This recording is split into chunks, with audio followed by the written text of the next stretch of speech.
Hi guys, welcome to my YouTube channel. This is Seben, and I'll be taking you to GRE, Graduate Record Examination. And so from the name graduate, because it's a graduate examination, I'll be doing a bit on graduate school, that is doing an introduction on graduate school. Then I'll tackle the GRE. So you can take this as your online GRE class, and it will help you write your GRE if you have the ambition or the passion to write GRE. So we are looking at introduction to graduate school and GRE. So this is where we are. So we are introducing both graduate school and introducing GRE in this class. So graduate school deals with wanting to further education after undergraduate, that is, you want to do masters or want to do PhD. So that is where grad school comes in. So depending on what you want to do and per the requirement, if GRE is needed, then you will need to write the GRE. So most schools in the US and some schools in Canada were taking GRE, but when COVID stepped in, some of them have waived it, but yet still some schools are still taking it. So depending on the school that you want to attend, if they are taking the GRE, then it will be expedient for you to write the GRE. So today we are looking at graduate school, the GRE itself, and some maybe frequently asked questions about GRE. It's just basically one that I'll tackle though. So let's look at grad school. So because we are looking at grad school, so grad school, to apply to masters or PhD, you are going to need this requirement, that is these documents. So I've termed some as mandatory documents. So almost all schools will ask for these things. Then the optional documents, some may or may not ask. It's not like it's optional. You can choose to send it or upload it or not, but it is optional because some may ask or may not ask, and that's why it's optional. So for the mandatory documents, you have your CV or your resume. So CV and resume, they can write it on your own per your academic background, your leadership experience, what you have done. You can write your CV. Then statement of purpose or personal statement or some kind of personal interest, that is the reason or the passion that is driving you to come and study that master's program or PhD program. So considering that maybe there is someone wants to pursue a medical related course as master's or PhD. So your personal statement will be like, so let's say when you were growing up, you went to the hospital with your mom was sick, but no one was attending to her. They delayed before they came, and your mom was getting worse and worse, but still no one was coming. So from there, you develop the passion to be a nurse or to be a doctor, so that you can help curb the situation, that people will not go through the pain your mom went through. So that is the passion, that is the interest, why you want to study that medicine related course. And so that is what the statement of purpose is basically about. So you can look up templates online, then you can use it to write per the course or the program you want to go and study for your master's or PhD. Then transcripts, once you complete your undergraduate studies, you get your transcript. So you can request for a transcript from your school and you will get it. So mostly the one that you request will be an unofficial one, a copy for yourself, but per admissions they would require the unofficial and the official one. So the unofficial one, you upload it yourself, but for the official one, they would request the school to send it to them, so that they will know that it's not a fault transcript you sent to them or something. So the school is supposed to send it to them either by email or by post, where it will be sealed and stamped by the school.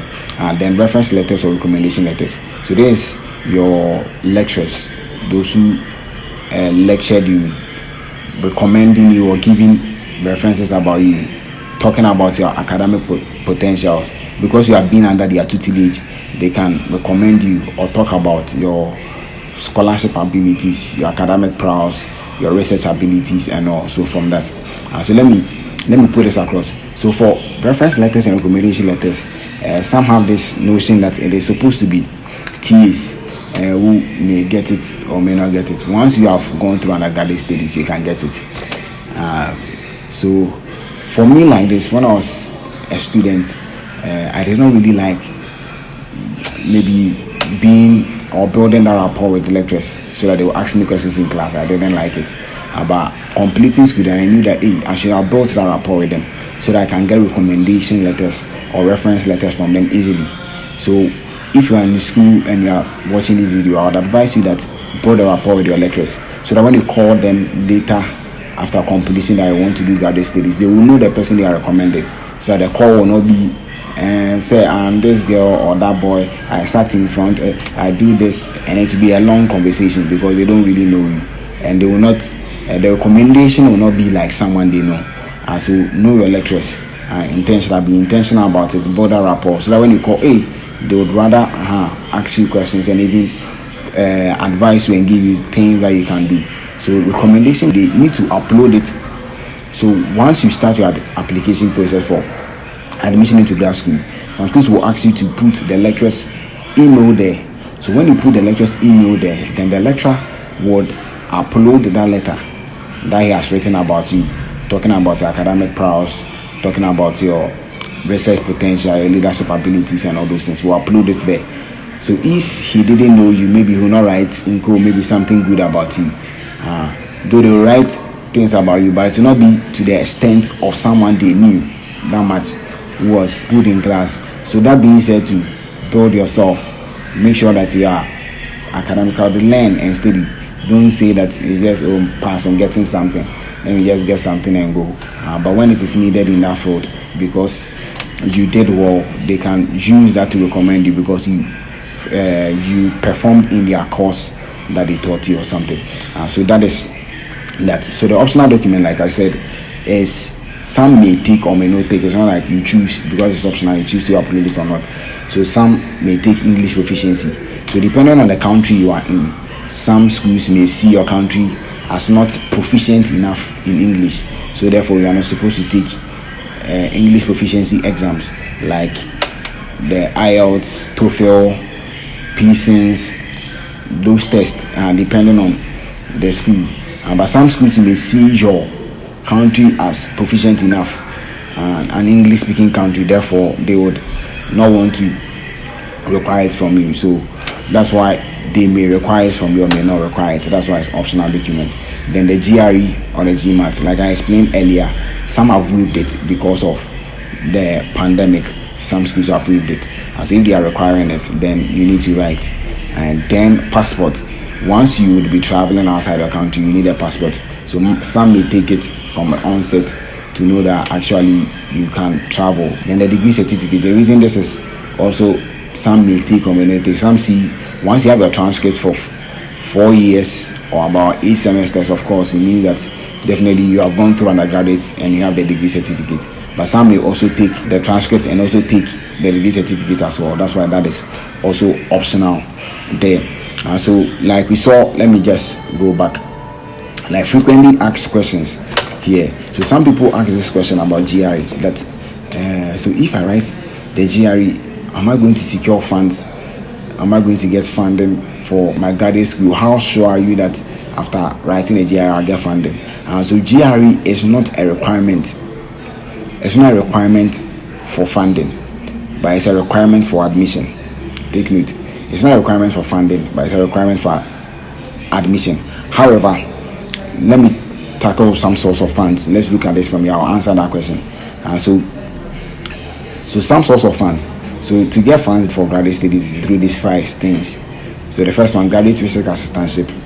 So graduate research assistantship, what this does is, or what this entails is, so like let me use COVID because I've mentioned COVID. So COVID-19, because it's a pandemic threatening the whole world, so maybe funds have been given by World Health Organization, World Bank, to curb it or to find a solution to it, a cure to it. So because of that, people have funds. So maybe there is this professor who is into research into medical things and is really good. So they're giving him funds, maybe $200 million, and because of that, he has enough money to do that research. So when you log on onto the website of the school, looking at the program you want to do, you see your faculty members, you see their names, you find their emails there, you find the research that they are into currently. So per their research and per your interest, from the statement of the purpose, your interest, what you also want to do, you see that what the lecturer is doing and you think that, okay, that is the same thing, your research interest aligns. Then you send an email to the professor. That's what we call the cold email. So you send an email to the professor and tell the professor about your potentials, what you have done. Maybe under your undergraduate program, you also did a research, a similar one, and you want to further and you think that he is doing good, and working under him would actually help you to better yourself, to help your country, or to help yourself to achieve your goals and to your dreams. You write that as a code email to him. So if the professor looking at your transcript, what you have done, your statement of purpose and all those things, and he thinks that you are a good candidate who can be of use to his research group, then he will give you positive feedback, and through that you can get graduate research assistantship. Then you go and help in that research once you study, and so that is one source of funding. So with this would cater for your tuition, give you some money for stipend and or accommodation. So maybe through a stipend you can need some to pay your accommodation, or some will come with accommodation privileges. Then graduate teaching assistantship. So this is for mostly PhD students, but scarcely some master students would also get this opportunity. The reason is that for PhD students, so it is like you are going to take an undergraduate course and you are going to teach it. So maybe you are doing mechanical engineering, you as a PhD course, you are going to take an undergraduate course in mechanical engineering, let's say basic mechanics, then you are going to teach that course. So through that, you also get your tuition waived and stipend and or accommodation, depending on the offer that you get. So most of the time it's just stipend, but the money is such that you can use them to pay for accommodation, and some more cater for your living expenses, basically. So this is also another source of funding, graduate teaching assistantship. Then graduate assistantship. The graduate assistantship is also like working in the school. So the school is employing you, the school itself employing you, maybe to be in the graduate admissions office, to be working somewhere. So you are working in a particular field. So most of the times your application process, going through application, the emails you are sending with your transcript and all those things, when it goes, it is some of these graduate assistants who are in that office that does the compilation, that maybe they will group that is staff from Bernard. So Bernard's material, or when you send an email making an inquiry, they will be the ones at the end of the school to reply your email and give you feedbacks on what you want to do and all. So basically when you so you can get these things, so the school can employ you as such, and you would get your tuition waived, get money for stipend, which you can use some for your accommodation from that end. Then there also fellowship.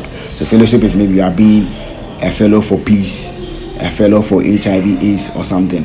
So per that fellowship, you are heralding that course. So let's say peace fellowship, maybe Rhodes Peace Fellowship, and you are part of it, meaning that you are an ambassador for peace, trying to propagate peace, telling people about peace, so knowing that if there is war, the extent to which destruction will occur, and the money that we use to maybe build up that country to 8 feet a waste. So maybe if you have part of that money sponsoring you, and you are always heralding peace, being an ambassador for peace, then it means that we will not get that war in the first place. So that fellowships are also there. So once you join them, you are heralding your course, you are being an ambassador for maybe a course. So that is also there to sponsor your tuition, your stipend and or accommodation.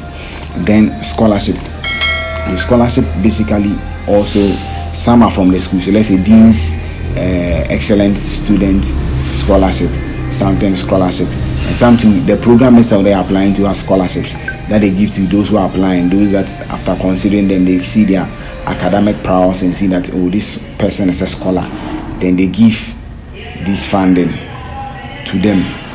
So most of the times when you hear people that maybe I got 75%, I got 50%, then it means that was a scholarship, then it means it was from the school or per the program they are offering. So that one you don't basically need to apply to it. But there are other scholarships to external ones, maybe an external one not in the school too, or there's also one in the school, an internal one that you can also have to apply. So maybe like I'm saying Dean's, so you have to apply to it. Maybe that one is $10,000 scholarship. So when you get it per the $10,000, you calculate your tuition for the year, you calculate maybe your living expenses. So if all the 10,000 can cater for all, then it means that you have full funding from that end. But if it does not cater for all, then it means that you are supposed to top up the rest from how yourself or whatever other means that you can get to top up. So that is that. So I think I'm going to tackle the question that I asked, that if I write a GRE, what is the surety that I'm going to get a funded? So with this, let me tackle that question. So most applications that you're applying for is also an application for funding. So you're applying for admission, but it's also an application for funding. So most schools, as you're applying, they'll ask you, how are you going to fund your education? So source of funds. They'll ask you this question, source of funds. Then they'll make all these options available: graduate research assistantship, and/or teaching assistantship, and/or graduate assistantship, scholarship, loans, personal funds. So you are supposed to take the things that you want to be considered for. So if you take graduate research assistantship, once they are considering you for admission, they are going to consider you for that also. So per all those who would apply, they will consider those maybe who are best. Then they will give them the graduate assistantship. So once you are applying for admission, you are applying for this.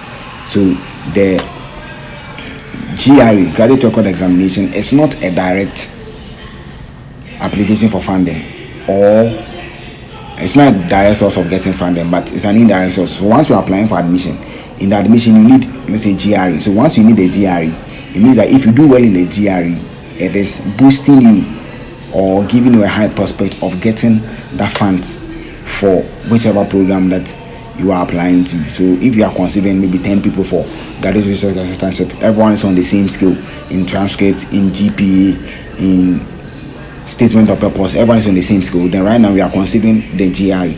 So if you do well than the rest, then means that you will be considered, or you get priority in getting any of these sorts of funding. But as you can leave your questions that you have in the comment section, then I'll do what to reply and answer your questions for if you have any questions. So that is that with the GRE. So once you do well, considering every other aspect, you will have higher chance as to someone who did well compared to someone who didn't do well. Considering every other factor, all things being equal, you would get funds than the person who didn't do well. So that is how the GRE plays in your admission and in your funding. Like I said, so that is basically a little about grad school. So we are right now zooming into the GRE. So introducing the GRE. So the GRE, this is the structure of the GRE. So analytical writing. So this is an essay session where you write an essay.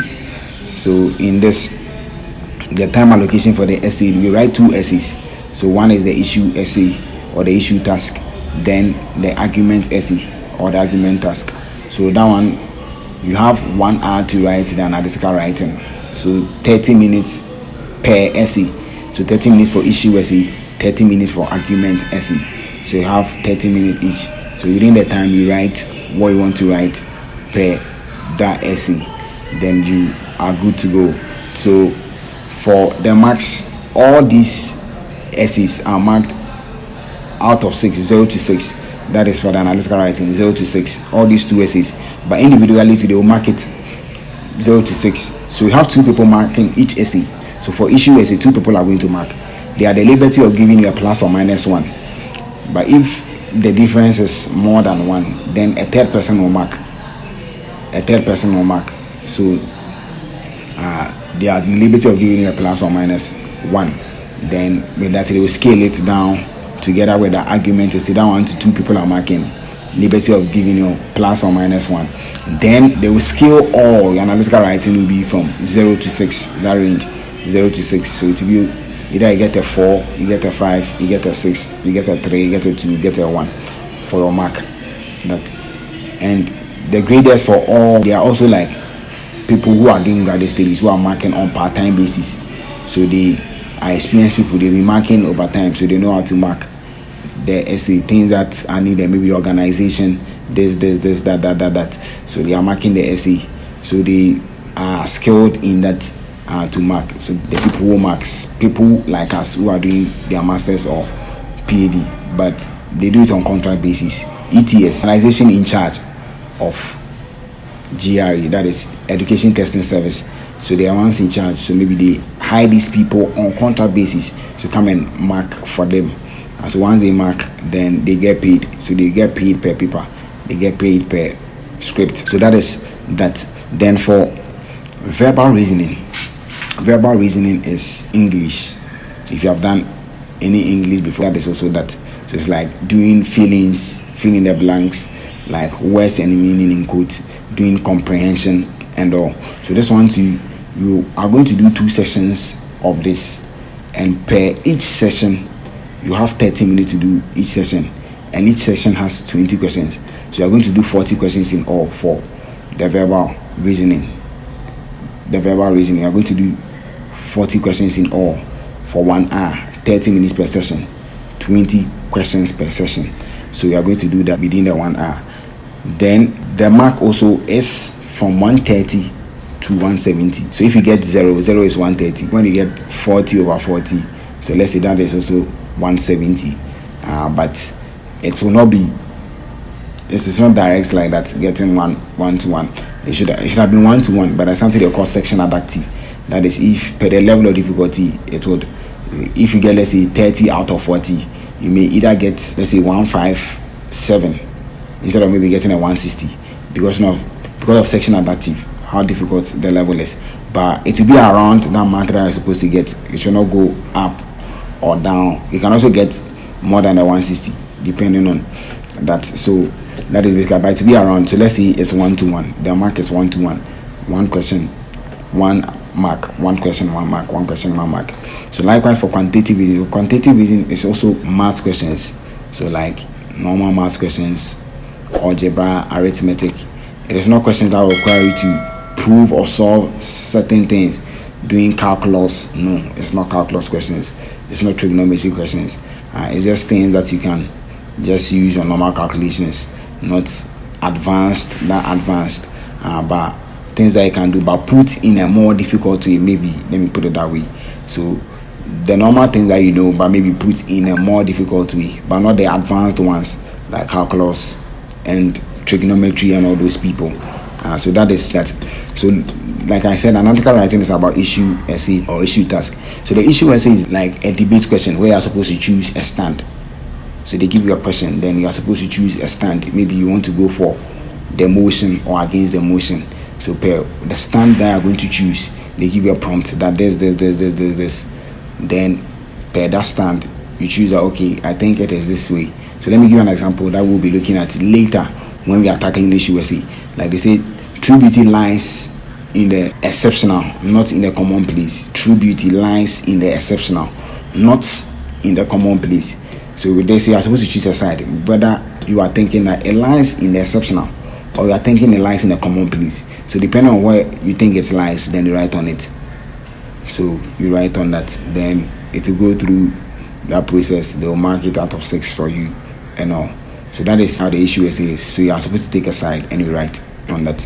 Then for the argument essay, they'll make a prompt. They'll bring a prompt. So the author or the writer would bring a prompt that he's thinking that maybe this, that. Then because of that, he will make a conclusion.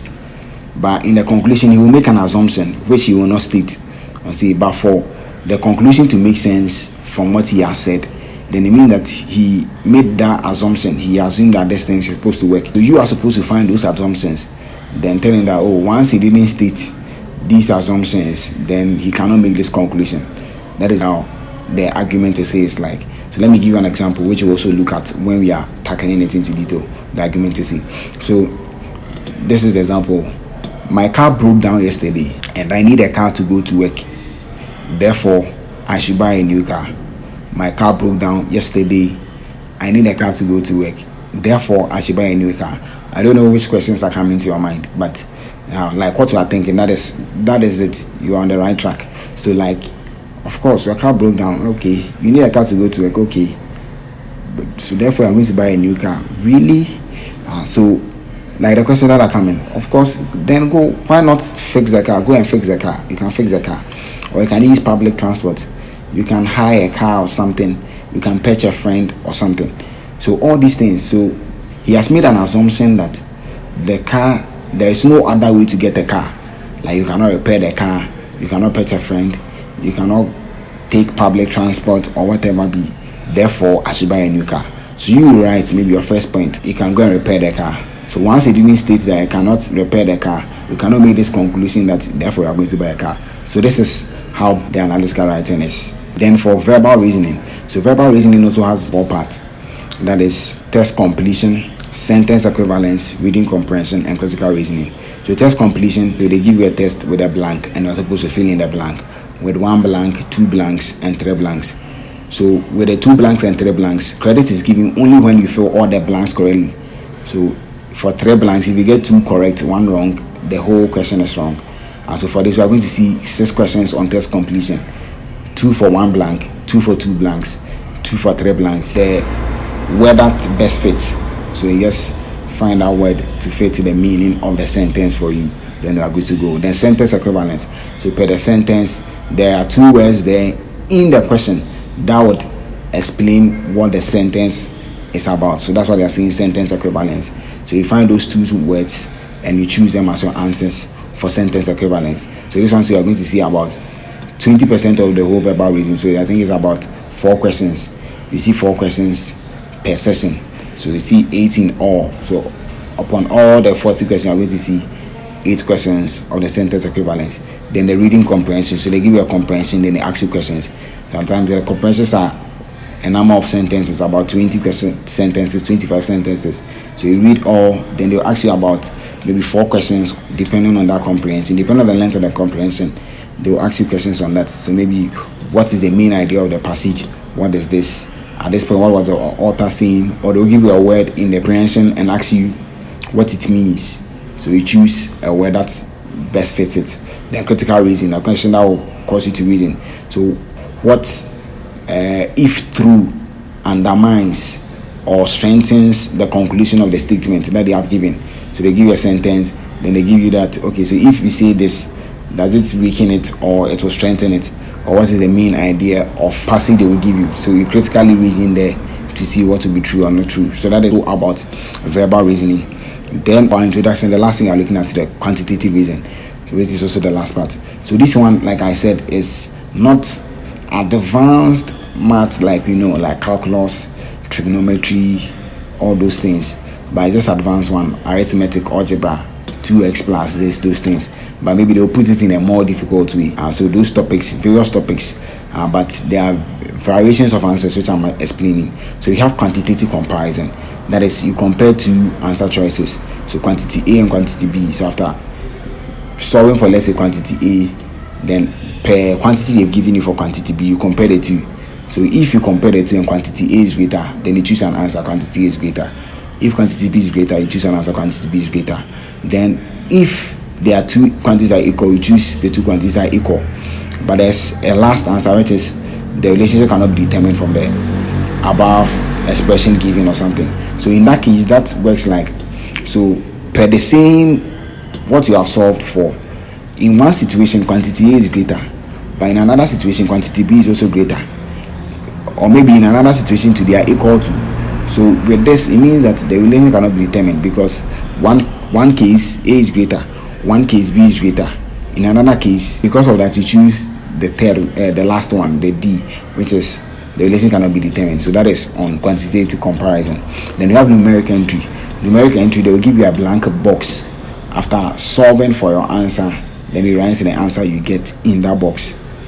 So per the question, the answer that you get, you type it into that box. Then multiple choice one answer, they give you A, B, C, D, E. Then if the answer is A, per what the answer is, then you just choose that. Then multiple choice, multiple answers. So that one too, it may be that the answer may be more. So if it is all, you choose. If it is 2 of them, you choose the 2. If it is 3 of them, you choose the 3. And so in our next video, what I'll be doing, there is a software called Power Prep.